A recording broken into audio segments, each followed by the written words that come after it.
Hi, possibility seekers, and welcome to the Art of the Possible. Our edition this week is a really special one. I'm talking with Bonney on her radio show, and Ray interviewed myself and my lovely wife Leisa, the international photographer Leisa Hartnett, and we're talking about, as parents, how to raise boys in this crazy age that we live in, specifically millennials and Gen Z boys. We're also talking about mental health with Ray, as she's a specialist in this area, and talking about how we can improve our lifestyle, keep our work-life balance going well, all while we're raising families and building careers. So I'm going to hand it over to Ray and we'll take it from here. Oh, happy Sunday, everyone, and welcome to my show, where it really is okay to not be okay. I'm Bonney, a qualified counsellor, workplace mental health specialist, and not to mention a very dedicated and oftentimes enthusiastically disruptive men's issues advocate. It's not every girl's dream job, but hey, remember that men also matter. It seems that every month of my show, there's a special moment to commemorate, and today is one of the biggest days on the celebratory calendar, and that is Mother's Day. And we just heard from one of the greatest mothers going around, Michelle Ciccardo, with her fabulous new show, Programma Italiana. Happy Mother's Day, beautiful Michelle, and to all the other mums out there listening in. Thanks for tuning in, and remember that my show airs live every second Sunday of the month between 10:30 and 12 noon. I meet with guests from all over the world, sharing what it feels like being them and recognising that it really is okay to not be okay. Now, first ever, Australia's first ever funded National Men's Health Strategy, and I did repeat that a few times because it's quite a shock every time I say this. It was recently launched, allocating more than $19 million over the next decade to improve the health and well-being of every Australian man and boy. And thinking how this strategy and funding can best serve our boys and men, international photographer Leisa Hartnett and her high-performance leadership husband Rob have sacrificed their special Mother's Day morning to come and talk about raising three stellar men. Dispelling the stereotypical myth of snips and snails and puppy dog tails, we're going to discuss why sugar and spice are also lovely masculine attributes. Welcome, big kids in their own right, Leisa and Rob Hartnett. Woo! Yay! Hey Ray, how you going? Yeah, very well, thank you. And happy Mother's Day again, Leisa. And I'm sure, Rob, you do carry out some absolutely mothering tasks and, as well. Full support for all the mothers out there, the mothers and grandmothers, of course, that are out there today. It's a fantastic day for everyone. Yes, it is. It is. And also remembering that it's not a fabulous day for many people. Every time we have a big event that involves emotion and sentiment, there are a lot of people that don't feel or don't have families around them. So a big shout out to all of you people as well. And our thoughts are with you. Now, we've got a bit of a backstory. Small one. The small one. We did meet over 30 years ago. I'm sure it must be over 30 years ago, way before any of us ever thought of having children, I'm sure. Absolutely, because our wedding anniversary is next week, so that's 28. Yes. So it would be over 30 years ago. Yes, because you were dating, and we were all in the yacht racing scene. Well, yeah. You guys still are. I departed a long time ago, but I was working in the media then with Mike Saby, and you guys were very connected into that more glamorous side of yacht racing. Yeah, well, I was on the boat, and Leisa was photographing the boats, many boats, and in fact, it's really interesting when she was photographing in the days of film, Ray. So she was having to take shots with film and all that kind of stuff and keep cameras dry. And today we've got the iPhone and motor drives and all sorts of things. That and you can throw in the water, yeah. Well, you just can do so many more things today. Not taking that away from the photographers of today, because we might talk about some of them later on. But it was definitely a harder gig back then. Oh, absolutely. And I remember, I'm sure we purchased many of your photographs, Leisa, for publication. And I also remember, driving out to Port Melbourne to meet a helicopter to pick up a film to drive out to ABC or SBS or wherever it was going to be screened that night. And wow, haven't we come a long way? Yeah, absolutely. But we've caught up a few times since then. But anyone that looked at my social media promoting our show today will see Leisa on a rather serious motorbike. and you accompanying her. You guys haven't grown up really, have you? No, we try not to. So that was actually Lisa's bike. Once you... Is it a Triumph? Yeah. Yes, it is a Triumph. Is that something that's always been on your bucket list, Leisa? To have one of those bikes? Yes, probably. I think there's a bit of a movie connection with that motorcycle. And of course, I ride on the back with Rob, and it's always great fun.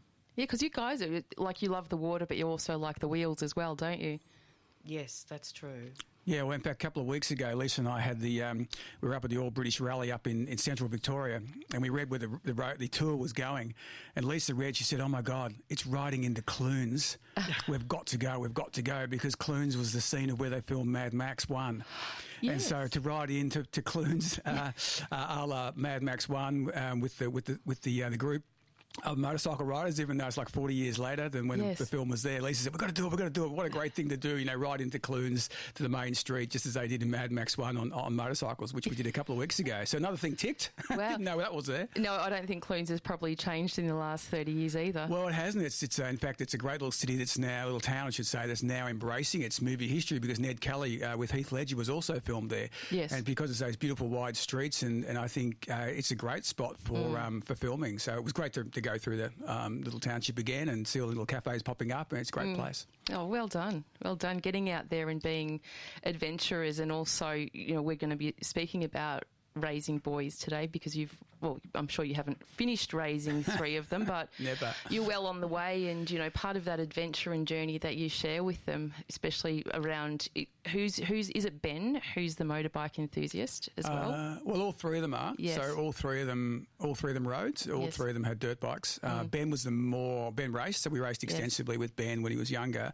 And he's the one with the motorcycle license. So but they're all sort of keen, but have done more in sailing since we since probably Ben's age, about 12. We swapped over. He went basically cold turkey from motocross to yacht racing, and which is quite an interesting step. Now, Lisa, I don't care what anyone says about gender equality. I think, biologically men and women are different, and so are mums and dads. What does it feel like being a mum of 3 boys who are out there racing dirt bikes or out there in the middle of the ocean? Is that a different experience, being a mum? I think it is, but I think it also teaches them resilience and responsibility, and terrifying at times too, of course. No one wants to see their child hurt or anything like that. No. And but I think it's important to give them those opportunities if you can, and we were able to, which was great. So do you play a bit of a tag team with it? So I know that with my boys, especially Rory, my youngest, his dad has a property up at Mansfield with lots of motorbikes and guns and all that kind of stuff. So I'm very lucky in a sense that we're not together, that he gets to go and do all of those things out of my sight. I know they're happening, but I don't have to see them. It was a bit different with motocross because we were racing, and motocrosses, the way it operates is that you've got to have at least one of the parents or a guardian or support person actually do duty on the day, because they need a lot of people when they're running a motocross event, a huge amount of volunteers, and there's so many parents who are just wonderful in all sorts of sports, of course. But because Ben was so young and he was actually racing 2 bikes at the one time, I was with him. What's straddling 2 bikes? Evel Knievel stuff. Almost, but he'd come in from one race and pick the next one up. So that meant Lisa had to do the corner duties. And so Lisa hadn't come up with a motorcycle background like I had, so she had to do corner duties, which is basically having like 35 dirt bikes that are really big, ridden by 14-year-olds coming at you. And so that was... Lisa took up drinking, I think, during that period. On the corner. Yes, because each corner has to have a marshal, and then you look at that point and you turn your back. So you're not watching them coming at you, you're watching them riding away, and if anyone comes off or there's anything happens, you have the flags, and you put a flag up, a yellow flag that signifies that someone has fallen off or something like that. It's a really safety. So every corner has to have somebody on it. That's why, as Rob said, it takes so many people to actually run one of those events. Yes. So I was the person for Ben, and... Yes. Terrifying. I would stand there and they'd all fly past. And I could just imagine facefuls of mud. Yes, that's true. Had that as well. Yeah. So we did that as a family. I think there was a few times Most times it was done as a family, especially because the trips were away. But sometimes we would carve it up. So I would sometimes do events with Ben and spend time. He and I would drive the tracks in the country. And a lot of those trips, I think we've done them through sailing and also through all sorts of sports the boys have done. The family bonding on the trip there and the trip back is probably some of the best times of your life. The events are the events, and there's always stress or whatever you're doing when you're doing them. But I think if you even asked our boys, any kid I think enjoys the family trip or the family road trip that we do. There's some great times happen when you're cocooned in a tin, but it be it a car or otherwise, and you just have some absolutely wonderful memories during that. How many trips. games of I Spy did you play? Well, it was almost like playing rock quiz with the music and all the different things that we do, and you get to know the McDonald's between here and Queensland. Put it that way, so the boys would almost know how many Ks they had to go or which one was coming up next. So it was quite funny. But you're right. The family unit. They all come in all different shapes and sizes these days. But one thing I think you can't deny is the connection. Yeah, for sure. And we've tried to balance that out between Leisa spending time with the boys at some point, or I might spend time with the boys, and that might be just having a coffee or having a lunch, and even that's really right up until now because they've all got challenges and things they're going through at different parts of their life. And then there's stuff we do as a family. So we try and come together as a family once a week. And just to do and we actually do that away from the house because it's just too many distractions. So we usually go somewhere for dinner or somewhere just we can get together and talk. We're still carrying phones and all the rest of the stuff. But we try and do that at least once a week, and we find when we're away from the house, it's much less distraction, and they're a lot more focused on what's coming up, what we're doing, and things they've got, and then we'll try and break it up as well between the both of us. No, Do you think that's right, Leisa? Yes, I think so. And also we try and always have dinner sitting at the table. I think that's really important. And we've got a round table, so we all sit together. Do you all have your designated spots? Yes, we do. Yes. We do have designated spots. Yeah, someone changed last night and it wasn't good. I think that was me. Now, look, there's no bigger advocate for me than me for keeping families together and however those families are. And I think, one of the things that I wanted to speak about today was there's so much talk in the last many years about toxic masculinity. That's something, misogyny, and just this whole global attitude that men should be doing better for everyone apart from themselves and being told what to do. And you couple this with the feminist complaint that women are still taking primary care of children. So what are these mothers doing to our boys then to make them into these kinds of men that we don't like? So that's where I go, well, here's another question to be asking.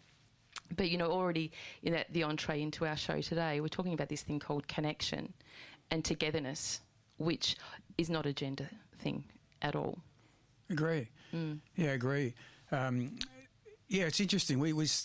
I guess you try and, I think as parents though, you do reflect back a little bit on your own parents, and you can decide whether you want to do that or don't do that, or there are good things or bad things. And I'm always a kind of a positive, look, what can we improve person. So, you try and think back on those times, but also you're still doing it yourself and you're with different types of people. So, yeah, we get the toxic masculinity. Probably our youngest is probably really talks about that a lot, but he has two ways of looking at it. Oh, he just... in a way, he kind of jokes about it, but he's also... And I think this is interesting because it's a generational thing between millennials and Gen Z. And definitely... This is Lockie, he's 17. Lockie, yeah, he's 17 and Finn is 19. But they're technically Generation Z. Ben is a millennial. And there's definitely a difference between them. And even with Lockie, even more so, because he's just that little bit younger and still at school. Finn's now at BCA. Whereas, Lockie will talk about it and joke about it, but he understands it, but he also sees the extremes. That, we're going too far sometimes. But he's quite balanced, I think, in what he sees and observes, and I think it's good like that, isn't he? Don't you think? But does that affect the way that he interacts socially? We see a lot of activity, even socially at schools, where a lot of boys are falsely accused of certain kinds of behaviours, and really affects them very negatively, and families. Well, my point is an interesting one for them. So the boys, and one thing we should probably clarify for us, all the boys went to an all-boys school and still do. Yes. Didn't initially. So they all were at primary co-ed, and then just in the senior year. So And that was interesting because we initially felt, Leisa and I felt that with 3 boys, we wanted to be in co-ed because we thought with a daughter or a girl in the house, apart from Leisa and our beautiful Labradors, of course, which have both been my Labradors and the boys adore, that we, maybe they wouldn't get a balance. And it was actually Ben who called it out and said, you know what, Dad, I want to go to an all-boys school. And it was about the age of 13, 14. Yes. And so we said, okay, let's try it out. And he did, and we moved him, and he just loved it. And I just think there's a certain, and I'm not a specialist in it, but I do think boys and girls are a bit different at certain ages. And I feel the girls are a lot more mature than boys at about that 13, 14, depending on your child. So he felt it was a lot more easy to express himself, a lot more easier to grow up in a school that actually focused on bringing up boys. So in terms of being sort of falsely accused, they probably don't see that if they were at a co-ed school. That might be more obvious than what our boys would see. But they certainly pick it out, and I think our boys are pretty balanced, and I think it's been great for them to have co-ed and co-ed at government schools as well, because they've got a really balanced view of life. And we've always tried to do that. That they know both sides of the street and both sides of the track, and they're pretty good at judging that, and also pretty good at judging other people and calling the bluff. Yes, well, absolutely, exposing your kids to as much experience as possible. Sure. That's, I feel is one of the keys to giving kids more balance and objective view of the world. How do you feel about that, Leisa? I think it's important, and I suppose I'm very mindful of what they're saying, and I think also with their relationships with girls, and I think it's really important to listen to what they're saying, what they're talking about, and probably to call them out and my big thing is don't be a creep to girls and to women, and I think that's probably how I've sort of tried to get them to understand that girls are just like them. They're people. They have feelings. They have, hopes, dreams, aspirations, and they're just like boys. But I think it's the way, especially in a group situation where there's a lot of boys, and I think potentially that can go down a path that we don't want. We don't want it for the boys. We don't want it for the girls. So the big thing is don't be a creep. Yes, and totally agree. Nobody should be a creep. And that goes for girls too. That's girls right. can be creeps as well. So, but do you think the media continues to portray that it's boys that need to be taking care of girls, but there's not a lot of accountability for girls to not be treating boys in a way? Like, for example, we just saw the outcomes of 13 Reasons Why, which is the Netflix series that portrays suicide. And, I'm an advocate for suicide prevention, and personally I felt it was a really good production. But there is definite statistics from America that came out that the suicide rates really rose during that release in the couple of weeks after that. But what they didn't report was that the suicide rate of girls remained plateaued, whereas it was the boys that escalated. And the protagonist in the show is a female who dies, and it's all around the blame game of whose fault it was that she died from suicide. But very, very again focused on the fault of males, and we're not recognising in our boys, like you just said, Leisa, is that listening to how they think and how they feel from a masculine perspective. Boys don't always have all the words, but they have a hell of a lot of expression. We just need to know how to look for it. That's true. And often I think you have to be ready, because sometimes they want to talk to you when they're ready, but you're perhaps not. You're about to go to bed. It's 11:30 at night. And then someone comes in and starts a conversation, and you just know that you can't end that conversation. You have to be present in it and go through the whole scenario of whatever it is that's happened or upset or whatever. So, and I think that often happens a lot with boys, that you have to wait for them, or not wait for them, and you try, and as Rob said, you give them the opportunity as well. Well, you've got to be observant too, and Leisa is brilliant at that. I've got to say, Leisa is so good at picking that signal, or even if the signal's not picked and it's just, and someone wants to talk to you, she's great at just kind of dropping everything and spending that 2 hours. you know, or an hour or 15 minutes, doesn't matter what it is, to just listen and coach to a certain extent, and just be there and be available to do that. I think that's the important part, that there's always someone there available for you to chat with and to talk to. I think it's a fantastic point you've raised, actually, Leisa, because I think we were talking about going out for your weekly dinner, and, you know, the phones still come with you, but it's a time where there's less distraction. I think many of us aren't that mindful, and we're going to talk about the impact of technology on these generations as well, because we are very fortunate that we lived non-technically and then moved through the technical age, and whereas Rory, I know my youngest, he doesn't know life without technology, whereas Rose and George, they also had both too, but the appreciation for what technology brings to our life, that's great, but then also some of the habits we can slip into that take away from that really active listening and providing your kids and your family the feeling of being cared for. We can talk about it. Send a text of care. I love you. But are you really there? Yeah, being really present. And it's funny, you brought back a memory, Bray, when you talked about 13 Reasons, because Lockie, our youngest, was quite interested and very into it, 13 Reasons. But I've got to take my hat off to Ben, his older brother, who literally binge-watched it one night to ensure Lockie didn't see anything he shouldn't. Yes, he did. And he binge-watched it and came and then spoke to Lockie and said, great up until this episode number here. If you want to do the next two, I'll sit with you through it. Wow, how I thought that was, because Ben had researched it as well. And it's, again, it was done from good intent. I know the producers did it to prevent suicide. In fact, they just want to make it more aware. Yes.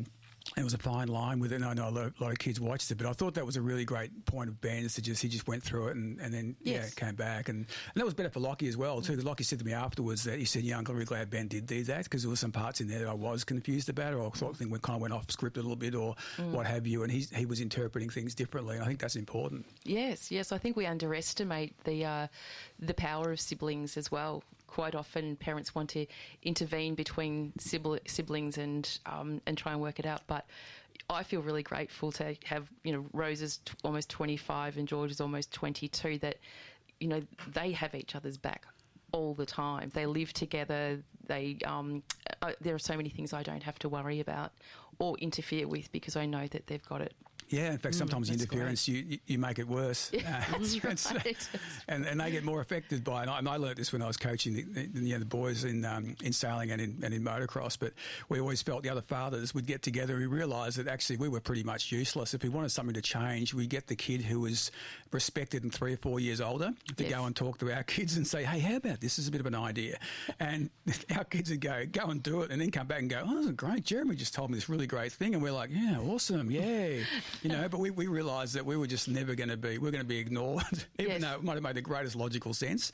Just step away. That's right. Step away. Kids are not stupid. They're not crazy. They're not. And if they're yours, they're going to be brilliant as well. But again, I don't think we administer that much trust and faith in the fact that our kids are smart and that they do know what to do and they do have good instinct. And if they're raised well, good morals and boundaries, which is really important as well. Yeah. But we were talking a little bit before about technology and the effect technology's had on our children of those, you know, later generations. You know, again, I've got Rory, who's at one end of the spectrum, and Rose and George at the other, and I can see some distinction. But what's your experience with the three boys? What do you think, Leisa, on technology? I think sometimes it can be a problem, as Rob said, about sitting at the dinner table and everybody's on their phone, or, you know... Is it social media in particular, or just... I think it can be. It can be social media. Can be both. And you just have to... I think you just have to work out what they're doing and talk about that, because that was our big learning, certainly with Ben. And Ben now has, you know, one of the highest engagements in social media. He's just clocked over 101,000 subscribers on YouTube for his media business. He's a videographer and filmmaker. He's in Japan right now filming over there. He's run 3 Instagram accounts up to the tens of thousands, because he's constantly engaging. And we were constantly at him for ages about, you know, his obsession with the phone. at the dinner table and, responding all the time and put the thing down and, we're giving him a hard time. And then we came across a couple of checks that came in for Google from his AdWords that were coming in. And then we said, get back on the phone, hurry up and start carving the money out to us. Quietly building a career at the dinner table. The reality was, Ray, that was true. And he was actually very much engaged in building a personal brand and building things up. That we were unaware of, and he was engaging, and he has one of the highest engagements of connections with people because of that effort that he puts into it. And so you literally need to understand. And I think social media less. The biggest one I'm advising parents to be very careful of these days is gaming.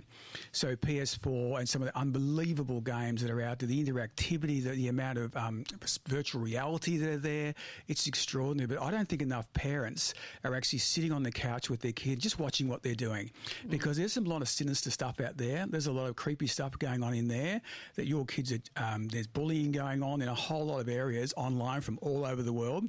There's some awesome, great things too, and our boys have always played games. I've never sort of taken them off them at all, but oftentimes I'll sit and see what's going on and we'll chat. And especially these days where it's really shifted from when Ben was first doing it to now when they're all networked and they've got the headset on and they're networked with people all around the world. It can be good, but as a parent, you need to just jump on there for a while and see what they're doing and what game they're playing and etc. And be good role models. And I think a lot of people don't understand that with gaming, it's addictive. And not addictive in, I just want to play it, but addictive to the point of people dying. I read a story about a woman who was just so addicted, like gambling. We don't understand gambling as an addiction. That her baby died because she didn't feed it for days. She was literally just 24/7. And that's where the addiction comes in. And you're right.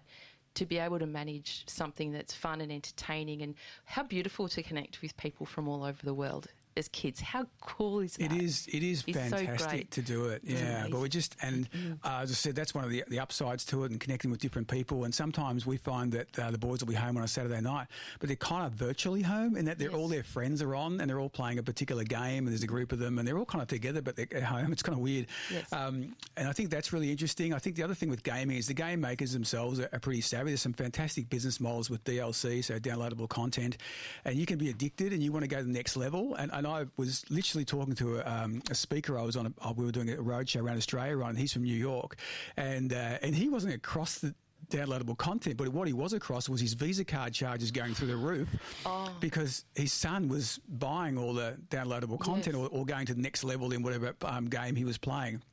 And my colleague was completely unaware of what was happening. But I said, don't give your kid a hard time. Just maybe jump on. And in fact, he did. He emailed me a week later and said, you know what, my son was, and he's a great, we really get on well. We're a great close family. He said he didn't know that he was incurring all these costs. He was just going up the next level, and so they've had to sit, and they sat and played the game together. And he said it was a really great bonding session. So do that. Jump on yourself and have a crack at some of these games. I think, with technology, and I think we can all agree that technology evolves at a rate of knots. And we can't keep up with risk and safety at the same time. And Rob, you would know more about this than anyone as a high-performance coach, especially in the executive space, that, risk is something that we tend to ignore, and we don't actually, we attribute risk to, safety only. Yes. But we don't attribute risk to vicarious trauma, for example. Yep. And that's a lot of stuff that kids are seeing online. They can't unsee it. They can't hear it, and they can't unexperience it. So once the horse is bolted, it's very difficult for you to be able to retract a lot of that. So hopefully everyone's taking notes today. Got your jotter pad out to write down these little nuggets, because whilst it might seem quite logical to many, sometimes we just don't think. And I know I've raised my kids on my own and with no parents or aunties or uncles to get that perspective from. So quite often I'm thinking I'm doing a great job, and it's not until you look back and go, gee, I would have done that so differently, and I could have benefited from listening to Rob and Leisa on 94.1 FM 3WBC on Mother's Day 2019. Yeah, we've Lisa and I pretty much have done a lot of it ourselves as well. We haven't had input from grandparents and parents of ours much at all, mainly because Lisa's passed away a few years ago. Her mother was unbelievably supportive while she was around. She was incredible, and she would call the boys out, and she was great as well too, and they loved her dearly. But we're pretty much, yeah, you've done it on your own, which is incredible. Look, I also want to just shout out to the fathers of my children as well, who've also had amazing input, and they're terribly good dads. They're fantastic. So I didn't mean to take all of it. No, you didn't. But I just say that though. There's a lot out there, and a lot of people who, even guardians. So there's a lot of people when you're looking after kids and raising kids, and we've got all sorts of circumstances today. And I think foster parents to people who are bringing kids in and shelters, and I just. Honestly, you've got to get some perspective in your life, because some people are doing just incredible things, especially with kids. And it's even harder these days not to be assumed that you're this type of person or their person or you're creepy or whatever when you actually have such great intent. A lot of times you just do what you do and you look back at it. And I remember talking to a quite well-known leadership mentor and coach, and he looked back at a book he wrote 20 years ago, and he thought, I'll do an update. His publisher said, do an update to it. He said, I think I will. I'll polish it up. I think it's about an extra. He said he reviewed it. He changed 90% of the content, and he said, I'm just so sorry. I just didn't know what I knew now, back when I wrote it 25 years ago. He said, I thought it was pretty cool back then, but I've just upgraded it. And I think that's just life. But also knowing that in 25 years' time, he's going to look back at this edition and go, And go, you know what? Let's upgrade that one again. So we're constantly upgrading. We're always learning. We are. And speaking of people who have a bit of regret, if you're Australian, you won't be any stranger to a man called James Raine, lead singer of Australian Crawl. Now, you've chosen a song, Rob and Leisa, which is a great one, called Hoochie Goochie Fiorucci Mama. Everyone knows that, but James Raine came out on Facebook a couple of years ago and said it's crap.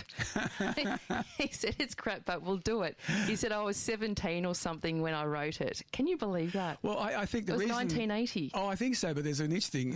you asked about the track, and the reason it's an Australian Crawl track, it was probably a last-minute thing put on the album when they came out, their first album. But we were both down the Mornington Peninsula, actually not dating at the time. We were both down there, and I remember Australian Crawl actually got signed to play at the Blairgowrie Yacht Squadron by a very good friend of both of us, Jane Codsworth. Jane signed them before this really broke with Beautiful People, and the whole thing took off. And to James and Australian Crawl's great credit, they actually agreed and played, and they were taking off, and they still did the gig. My God, it was so packed at the Blairgowrie Yacht Squadron. There were more Sandman panel bands you've ever seen in your life in the car park. It was fantastic. And I think that song, because the boys, David obviously and James still live down in Mornington Peninsula. It's about that. It's about Portsea. It's about the snow. It's about all that kind of stuff, about Mount Eliza. And so there's a lot of areas that I still ride around. I still go to, and that's why we thought the song would be interesting. Well, somebody chimed in on that comment and said this song has more relevance now than it ever did before. And I listened to it through that lens and thought, bang on. The lyrics are still pretty cool. You're listening to 94.1 FM. It's 3WBC, and you're here with Ray Bonney and Leisa and Rob Hartnett. We're talking about what it's like raising boys on this very beautiful Mother's Day, and the weather out there is reasonably good for May and heading into winter. Now, I had a call whilst we were playing that beautiful song from our president here at 3WBC, Phil Edwards, to say, hey, Ray, did you not get the email? And when somebody says, did you not get the email, my kids would say, there you go again, Mum, you just read the subject line and hopefully you've got all the information. One of the great things we get to do here at 3WBC is we broadcast the football on weekends, and I can't tell you exactly which match it is, but at 11:30 Phil's going to be coming on air to broadcast whatever match it is that we're covering this week. So our show is going to be cut a little bit short today by half an hour, so we might just get Leisa and Rob back for a continuation one time if you'd be happy to do that. Sure. Yes. Yeah. Pleasure. Now, I did want to cover with your boys somehow from all that mud and dirt biking and salt and spinnaker. There you go. There you go. Nice word. Still got it. Yeah. They've turned out very creative. And Finn last week received quite an accolade. Yeah, he did. Leisa, why don't you Yes, he did. His media film that he produced for Year 12 VCE was selected to be in Top Screen, which is where all the Top screeners go. Yes, correct. And his film was named as a finalist, so there were 14 of the wonderful films that have been created by the Year 12 students across Victoria, and they had a series of showings screenings where they actually screened those 14 films across to various students from the current Year 12 cohort who would go in, media students, and then they had the opportunity to vote. And Finn's film won the most popular. It was People's Choice. Wow. So it was very exciting. Now, anyone who wants to watch it, I watched a part of it the other night. I haven't finished watching it. I know it's only very short, but I got distracted. You can go on his Facebook page and see it, can't you? You can go to Facebook page or on YouTube. Yes. So, which is Hartnett Films. So if you search up Finn Hartnett or Hartnett Films, yes, on YouTube, you'll see a bunch of his short movies he's made, and Paper Caper is the name of it. So Paper Caper is the name of the short movie that won and got into Top Screen and People's Choice. So yeah, it was a great little movie, and big thanks to all the staff of his school who helped him out, who also acted in it, and his classmates who put in just a huge amount of time when all in VC and they're all busy. But it was a great job by Finn. That's fantastic. And my show here today will be produced on YouTube by David C. Chandler, my new producer, who's doing a fantastic job. He's a piano tuner by trade. Wow. And went to school with my daughter Rose, and he's also very creative, and I thank him very much for producing the show. But I will put links on that YouTube for Finn's work. Yeah, great. And so people can just click through.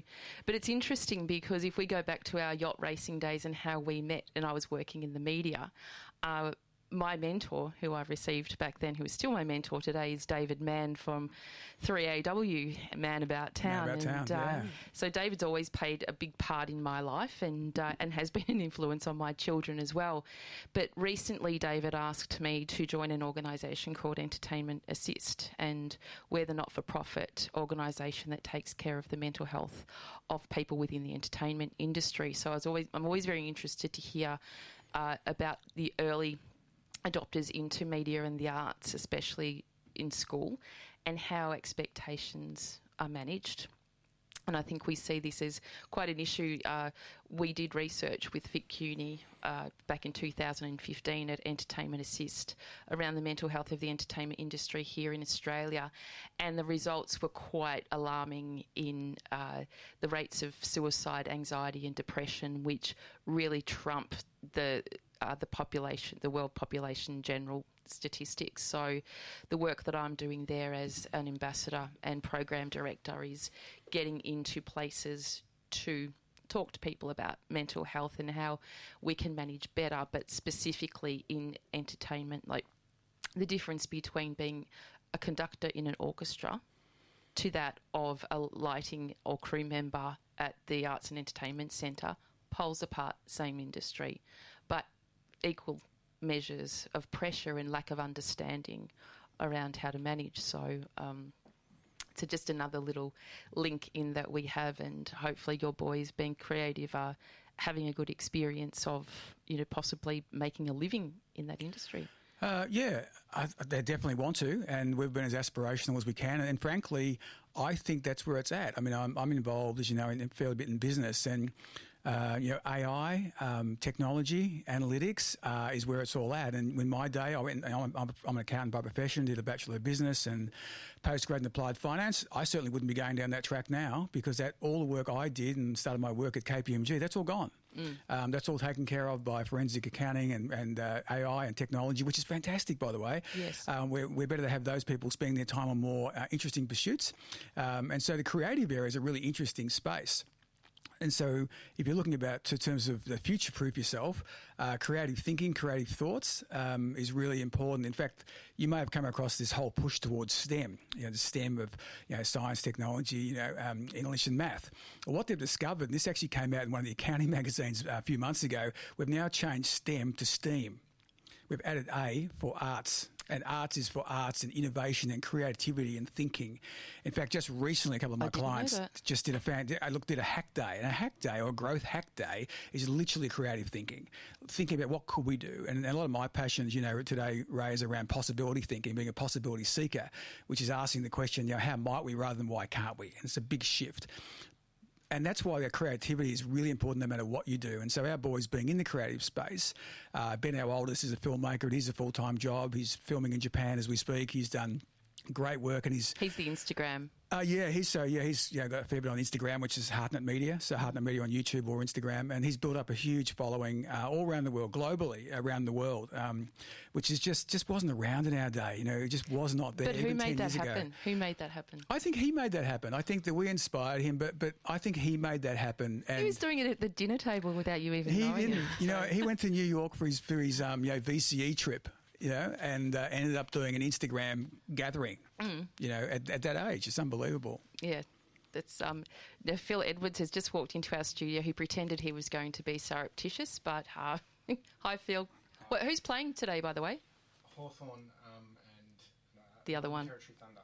Northern Territory Thunder and Hawthorn. Yeah, in the VFLW. In the VFLW. So stay tuned in, people, if you like a bit of the footy.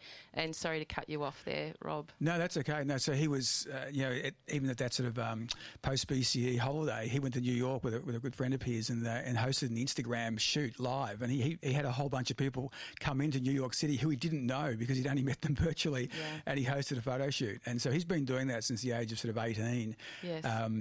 And that's using technology, but also being creative but learning from other people. And I think that's the big thing with creatives. But I would say that creatives is also, it's stressful. It's not easy. And you are putting yourself out there. Like he's putting his name out there all the time. Yeah, there's good accolades, but there's just as many haters and hackers and people who are negative that are out there. So when you're in a creative space, there's always sometimes looks a bit better than it really is, but there's always the stress of, is this okay?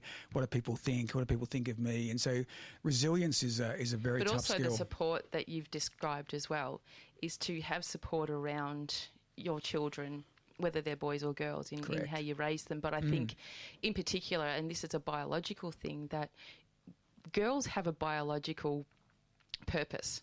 It's inbuilt within us, and whether we're highly conscious of it or not, we do, whereas boys don't. So you find boys that don't have good infrastructure around them, good support, good role models, and no purpose can get into a lot of trouble.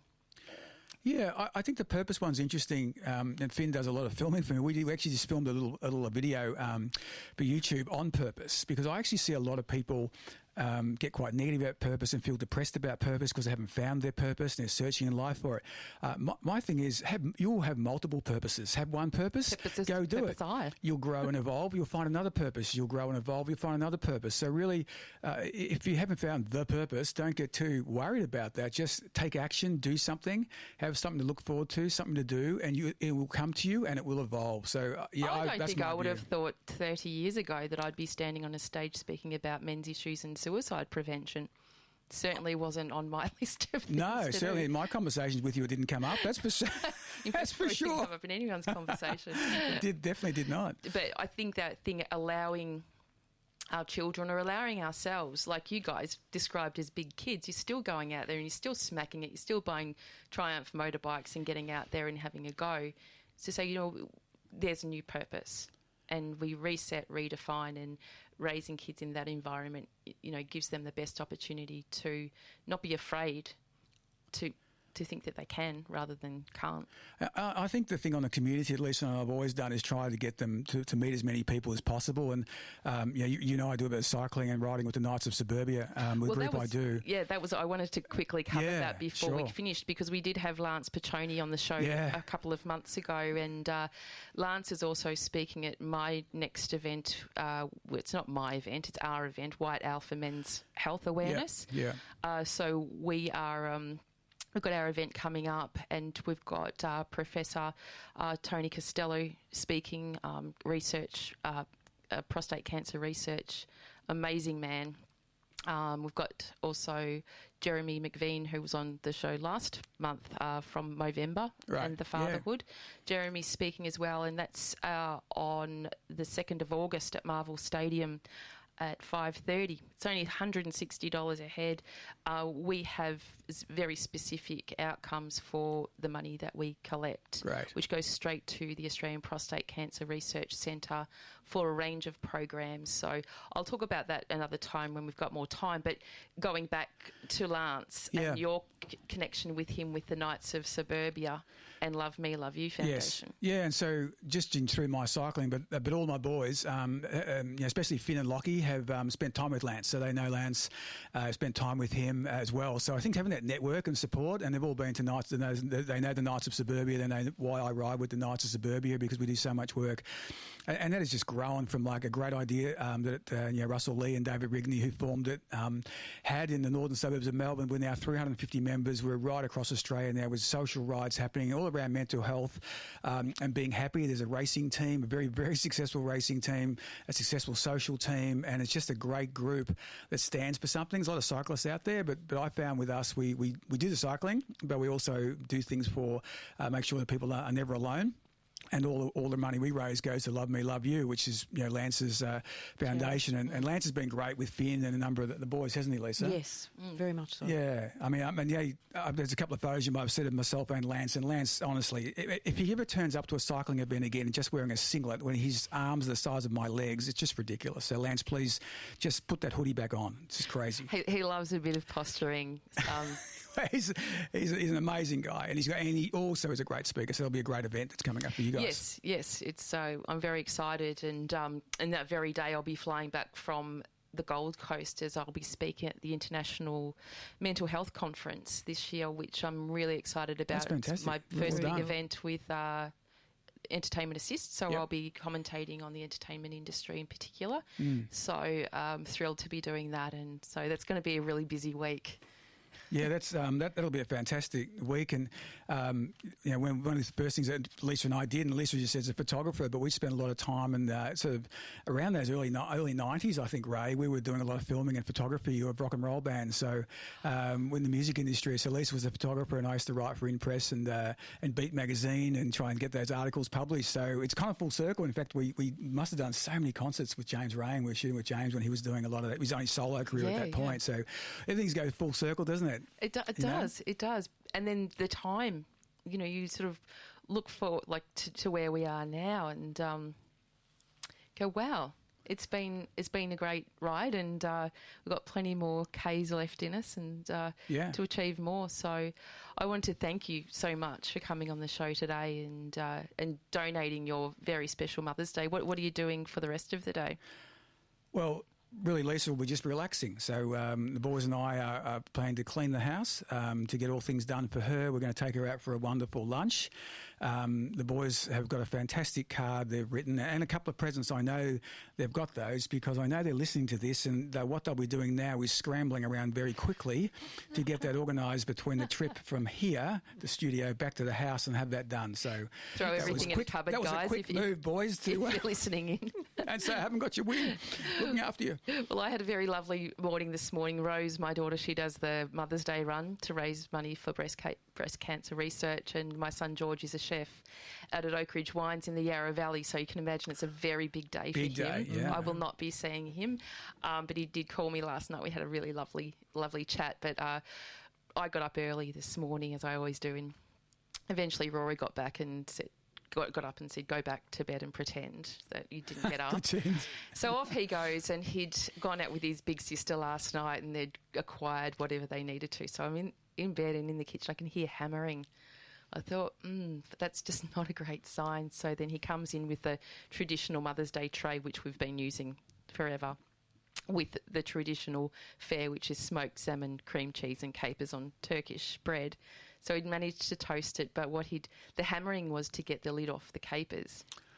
So that's where that came from, and the entire jar of capers was actually on the tray and on the smoked salmon. And when Rose phoned me later, she said, "Oh, did he get any capers on the bread?" And I said, "There were capers everywhere. There was not much of a surface that did not have a caper on it." But I thought it was just lovely, and I really appreciate those small things. And I think we're off to play mini golf now. Excellent. Oh, very good. Yes. Excellent. That will be fun. Yes. Don't mind a bit of mini golf. It was going to be laser tag, but evidently Rose's legs are too sore.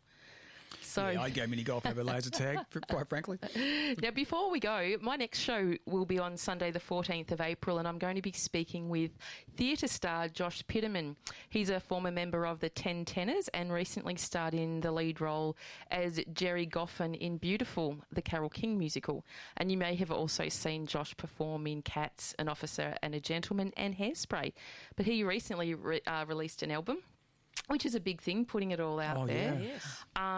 And that was with the City of Prague Philharmonic Orchestra through Fanfare Records. So he's on the road already now. So I'll be speaking to him in June from Sydney, from his event. And he's also one of our amazing ambassadors at Entertainment Assist, and speaks very well on behalf of mental health within the entertainment industry. And they are wonderful. I emceed a gig in Queensland with the 10 Tenors, and they were unbelievable. Really? Incredible. Just amazing what those guys do. That was a few years back, so he was probably in that group at the time. But if you haven't seen them, please do, as Molly would say, do yourself a favour and go and see them. Well, I hope Molly is still saying that. Now, if what we've spoken about today has brought up any feelings for people that you feel a bit uncomfortable and would like some extra support, don't forget Lifeline is on 131114. Suicide callback service is 1300 659 467, and of course emergency services is 000. So thanks again, Leisa and Rob, for coming on the show. As I said, I'll be back at 10:30 on Sunday the 9th of June, and hopefully not clashing with the footy, but if I'll read my emails in future. So remember, it's really okay to not be okay, and just ask that question. What does it feel like being you today? We'll see you later.